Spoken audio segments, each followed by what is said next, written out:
Mercoledì 14 febbraio, San Valentino. È il 45esimo giorno dall'inizio dell'anno, ne mancano 321 al termine. Il sole sorge alle 7:15, tramonta alle 17:36. La luna si leva alle 9:28, tramonta alle 23:33.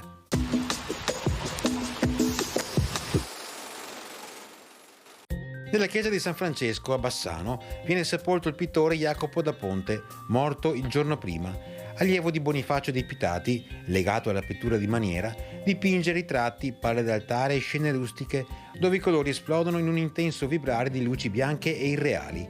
Maestro di fantasia fu soprattutto il poeta dei notturni, di cui un mirabile esempio è il battesimo di Santa Lucilla.